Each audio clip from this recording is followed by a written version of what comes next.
Hello family, तुमचं सगळ्यांचं मनापासून स्वागत आहे. तुम्हा सर्वांना सर्वात आधी श्री स्वामी समर्थ आणि welcome to the new blog. तर आजचा ब्लॉग आहे.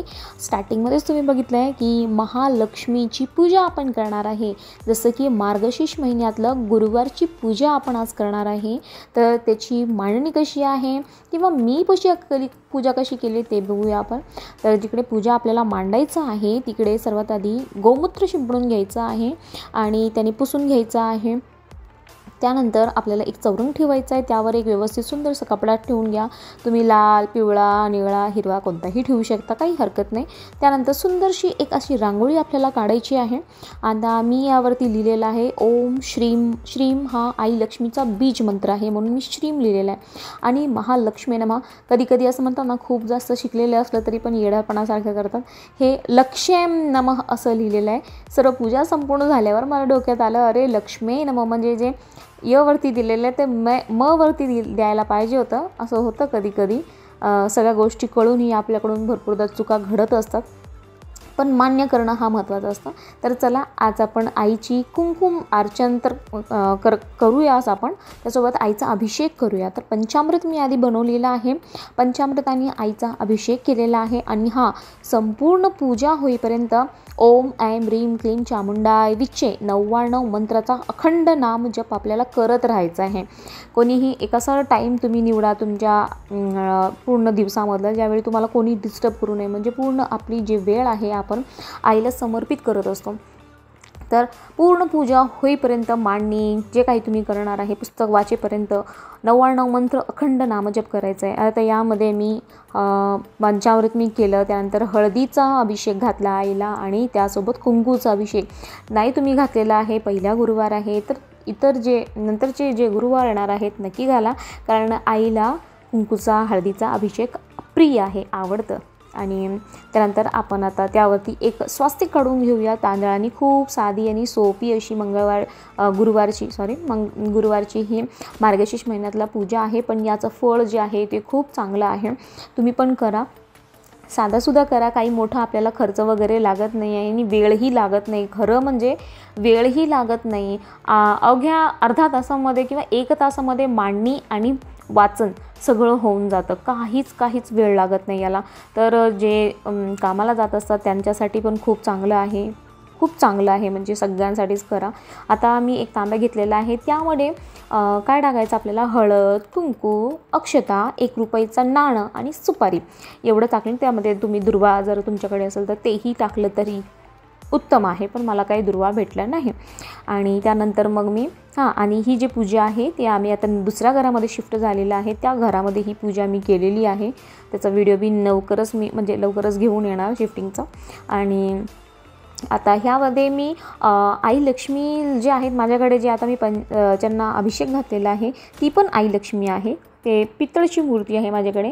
आणि हा जो मी नवरात्रमध्ये घेतलेला होता आई लक्ष्मी, म्हणलं मार्गशीर्ष महिना आहे, एक आईला तसंच मी ठेवणार कपाटामध्ये त्यांची पूजा न करता आणि एका आईला पूजा करणार, मग ते काही व्यवस्थित मला वाटलं नाही. तर मी काय केले की पितळची जी मूर्ती आहे माझ्याकडे त्यावरती मी अभिषेक घातला आणि त्याची पण पूजा केली.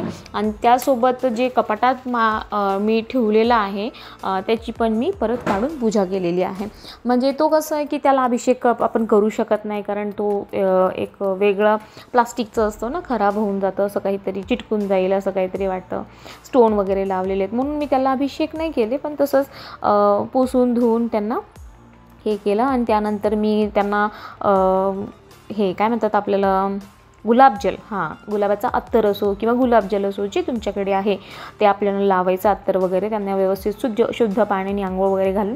आणि त्यानंतर आईला मळवट भरतो आपण, ते सुद्धा खूप सुंदर, म्हणजे आईचं आवडतंच आहे. आई म्हणजे एक सवाशीण आई आहे. आपण जसं शृंगार करत असतो एखाद्या फंक्शनमध्ये, तसं आईलाही आज शृंगार करायचा आहे. आपल्याला असं वाटतं ना की ह्याचं लग्न आहे, त्याचं लग्न आहे, हे फंक्शन आहे, ते फंक्शन आहे, हळदी कुंकू आहे, तर आपण कसं नटत असतो, हे घालू का, नाकातलं घालू का, पायातलं घालू का, कितीही असलं तर पुरत नाही बायांना. तसं एक सवाशीण आई एक सवाशीण आहे, तर आईला पण शृंगार करायचा आहे. तुमच्या घरात जे ज्वेलरी आहे ते तुम्ही घेऊन आईला शृंगार करू शकता, खूप सुंदर असं. आता यामध्ये 5 झाडाची पानं आपल्याला लागत असतात, पण जर 5 झाडाची पानं तुम्हाला मिळत नसतील तर तुम्ही फक्त आंब्याची जे पानं आहेत त्यानीही पूजा करू शकता, काही हरकत नाही. आता माझ्याकडे 5 झाडं म्हणलं की मिळणार नाही, मिळाले तरी पण तेवढं हे नव्हतं म्हणजे वेळ, तर आंब्याचं जे पाने आहे ते मला सहज उपलब्ध झालं म्हणून मग मी फक्त तेच ठेवलेलं आहे. पण तुम्ही पण असं करू शकता, असं काही नाही. विकत्रीचे आणून पैसे टाकून मग ते उगत टाकून देण्यापेक्षा एखाद्या झाडांचे किंवा जे काही फुलं आहेत, मोगऱ्याचे आहे, जास्वंदाचे आहे, 5 झाडांची पाने लागतात असं सांगितलेलं आहे त्याच्यामध्ये. तर ते झाडं कोणतंही असो तर ते तुम्ही घेऊ शकता, काही हरकत नाही. आता काही जण पैसे देऊन पण घेऊन येतात, जे त्याची इच्छा असते, असं काही नाही माझं. आणि त्यानंतर मी सगळ्यांना म्हणजे माझ्याकडे चुनरी होती तर ती चुनरी मी त्यांना घातलेलं आहे. आणि माझ्याकडे आता जे ज्वेलरी आहे म्हणजे तुमच्याकडे जे काही आहे, असं नाही की सोन्याचंच आहे. आता सोन्याचं जर म्हणल्यावर मग तसंच नाही, ज्यांच्याकडे सोन्याचं आहे ते सोन्याचं घालतात, ज्यांच्याकडे जे ज्वेलरी आहे ते तुम्ही घालू शकता. आईचं फक्त शृंगार करायचं आहे तुम्हाला, कारण आईला पण असं शृंगार करून राहावं असं वाटतं ना एका दिवशी, तर त्यांना शृंगार करा. आता माझ्याकडे जे काही होतं मी ते त्यांना चांगलं म्हणजे जेवढं मला वाटलं तेवढं मी चांगलं त्यांना तयार करायचा हे केलेलं आहे, प्रयत्न केलेला आहे. आता काहीतरी माझ्याकडे जे गळ्यातलं वगैरे होतं ते हे केलेलं आहे. आणि त्यानंतर आपण गणपतीची स्थापना करू.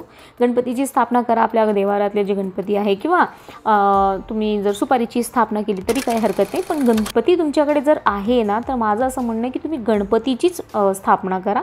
कारण ज्यांच्याकडे गणपती नाही आहे ते सुपारीनी कामं करतात, पण आपल्याकडे गणपती बाप्पा आहेत ना, मग तुम्ही गणपती बाप्पा उचलून पूजेमध्ये ठेवा आणि त्यांची तुम्ही पूजा करू शकता.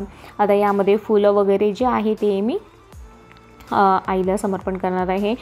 2 फळं, 4 फळं, 5 फळं, जेवढं तुमच्या इच्छेने तुम्हाला वाटलं तेवढं फळं तुम्ही तिकडे ठेवू शकता. आणि यानंतर आता आपण पूजेला सुरुवात करूया. तर फुलं वगैरे माझं अर्पण झालेलं आहे. खूप चांगलं असं हे खूप सोपं, खूप चांगलं, कमी वेळाचं, कमी खर्चाचं सगळ्या गोष्टी आहे. फक्त पाहिजे ह्या पूजा करण्यासाठी भावना, तुमची तयारी असेल तर खूप चांगलं पूजा आहे हा. तर आता मी वाचन वगैरे करून घेते. खूप छोटी अशी कथा आहे, खूप चांगली अशी कथा आहे, मला खूप आवडली श्यामबालाची कथा. तर तुम्ही पण नक्की हे करा. आणि व्हिडिओ कसा वाटला काय नाही मला नक्की सांगा. कशी पूजा मांडणी वगैरे तुम्ही केली आहे. त्यामध्ये मी आता श्रीयंत्र आहे, गणपती बाप्पा आहे, त्यानंतर तुमच्याकडे जर कवड्या वगैरे असतील ते पण तुम्ही ठेवू शकता पूजेमध्ये. श्रीयंत्राची पूजा एकदा कुंकुमार्चन त्यावरती करून घ्या. 16 वेळा नाही झालं तर एकदा कुंकुमार्चन करून घ्या, पण करून घ्या. आईचं जे 99 मंत्र आहे त्याचं 1 माळ करून घ्या. आणि त्यासोबतच विष्णू गायत्री मंत्र आहे, लक्ष्मी गायत्री मंत्र आहे. या दिवशी आईची प्रार्थना करायचं आणि आपल्या मनातले जे काही इच्छा आहे आईला सांगून द्यायचं. पण सेवा करायला मागे सरकायचं नाही. आपण खूप काही मागत असतो, पण जेव्हा सेवा करायची असते तेव्हा आपण माघार घेतो, पण असं अजिबात आपल्याला करायचं नाही आहे. तर मिळो न मिळो सगळं तुमचंच आहे, तुम्हालाच अर्पण म्हणायचं आणि आपण स्वच्छ मनाने सेवा करत राहायचं. तर कशी दिसते माझी आई, म्हणजे आपल्या सर्वांची आई, मला नक्की सांगा कमेंटमध्ये. आणि पूजा असं माझी खूप छान संपन्न झालेली. प्रसादासाठी तुम्हाला जे आहे तुमच्याकडे ते तुम्ही दाखवू शकता. श्री स्वामी समर्थ.